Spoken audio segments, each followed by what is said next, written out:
Good afternoon. In this video, we're going to go over this week's options watch list.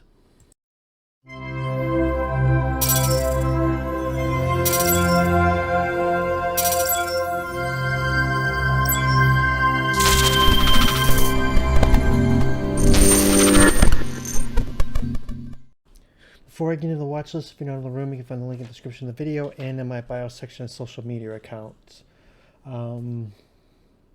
Please like the video. Subscribe if you haven't done so already. Now I'm looking at the put to call ratio right now, which is really nothing spectacular. It's at 0.60, not too much, not extreme in any direction. I mean, it's kind of low, but it's not extreme. So looking at the economic calendar for the week, Monday, don't see anything. Tuesday we got let's see, PMI. And we got some Fed speakers. PMI is at 10 a.m.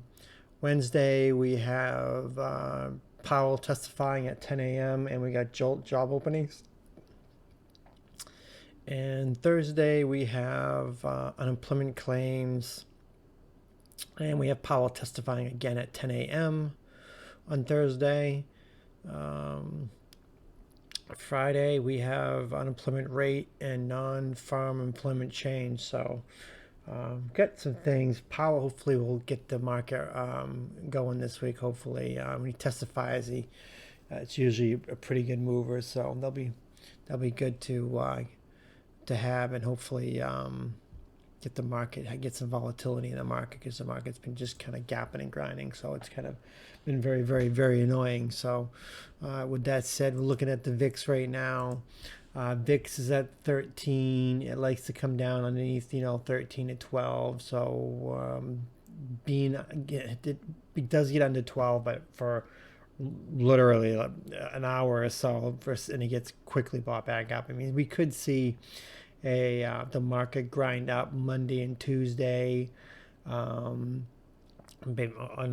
a AI hype or something like that, and then Powell does something when he testifies Wednesday and Thursday and gets volatility kicking in. So that's what I'm thinking right now. That will probably gap and grind, continue what we've been doing for the last few days or a couple of weeks, just gap and grind and crush the VIX and get the VIX down to 12 again. And if the VIX is 12 or low 12s with Powell testifies, market's probably gonna tank. So that will probably be something that we'll definitely keep an eye on. So VIX definitely got some way to go.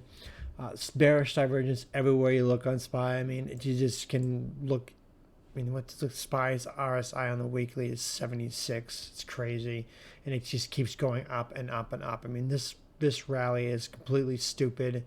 At some point, it's going to give it back, but who knows when? We've been diverging since mid-December. So, and here we are, March, and we haven't dropped yet. So, just keeps grinding up. So, with that said, we'll just, play it day by day and see what happens. And hopefully Powell gets something going this week. Other than that, we're just going to keep gapping and grinding. We have a lot of gaps to fill underneath 500 and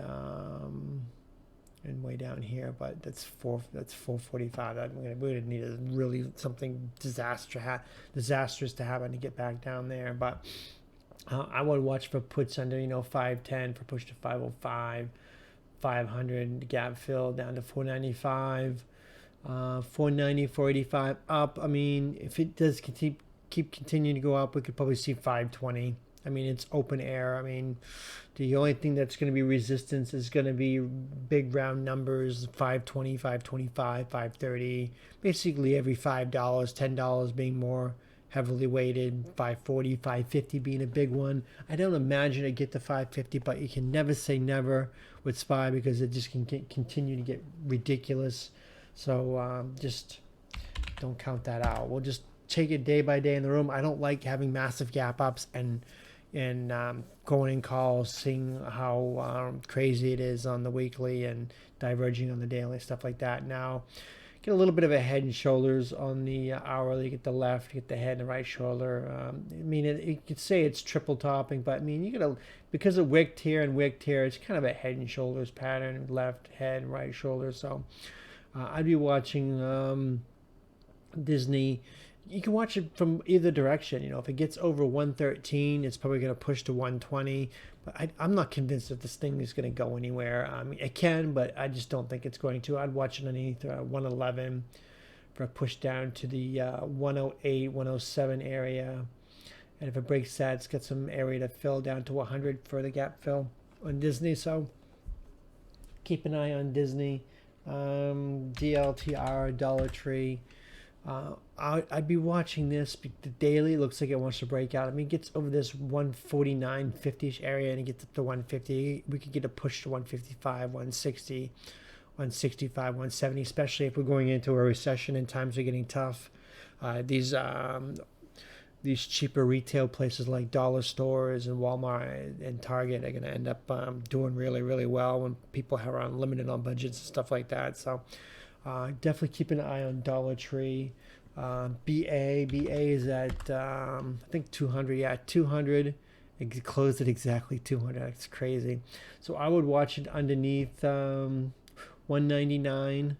It breaks that 199, 198 area. We get definitely some room below to get to 190, 185, 180, 175. So definitely keep an eye on that. Amazon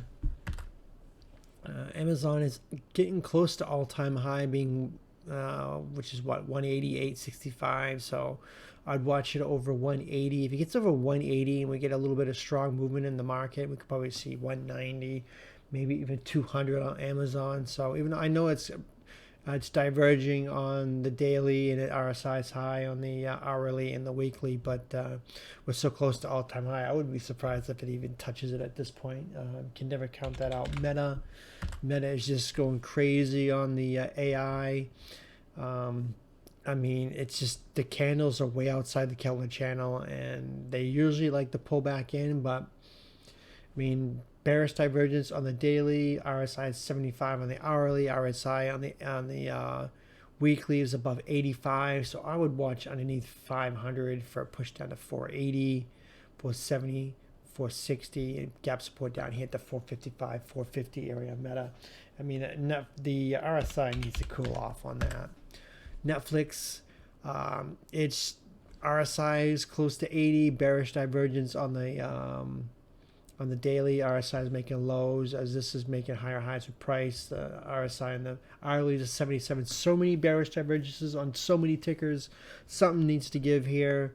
I would watch Netflix under I don't want to say 600. That's pretty far away. It's at 619. I'd watch it like say 610, 600 down to 575. That's 555 area, 550, and down to gap support down here at 540. Keep an eye on that. On Netflix, NVIDIA is what's basically carrying everything right now. The semiconductors, this thing just keeps going up and up. You would think that this thing is going to run out of gas when the RSI is 85. It's bearish divergence on the daily. But you keep seeing bearish divergences going on right here, and it just keeps ripping and roaring. But it's got to give up some of that RSI. It's going to cool off, even if it chops or gives back a little bit. So I would watch it in 820, push to 800, 780, maybe 775. That would be enough for it to cool down the RSI, and then it could take off to probably 1,000 or 900. So I'm not expecting a huge dump on NVIDIA, but it could. But I'm not looking for that. I'm only looking for a pullback of maybe to 800 to 780 on NVIDIA. So nothing substantial on that. Tesla, wrong. I always type that in, don't I? Okay, Tesla is bouncing off the 200. I get the RSI trend line right here. It bounced off that, staying above that, which is good. It's consolidating above it. So I would watch Tesla over 204. Gets over 204, push to 210, 220, 230. 235 is a lot of resistance, and actually 230 to 235 has got a lot of resistance in that area. So definitely could see a movement out of Tesla. So definitely keep an eye on that. So that's going to be it for the watch list. It's going to be a tricky week, probably the Monday and Tuesday, and hopefully Powell will get things kicked off, and we'll have a better second half of the week. So we'll just have to take it day by day, get to be in the room, and we'll just take it and see how things look in the morning. So that's going to do it, and thanks for watching.